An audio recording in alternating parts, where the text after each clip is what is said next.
Hi everyone, in front of me I've got XIAOMI Pad 6S Pro, and let me share with you how to soft reset your device.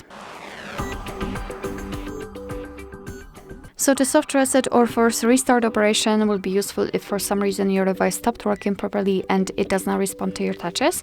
You can try to force restart it, and to do that we have to press the power button, which is located right here, for long enough until you'll see the black screen and the developer's logo. So let me try to do it. Let me press this button. Press it and keep pressing. Let's pretend that we cannot really do anything here.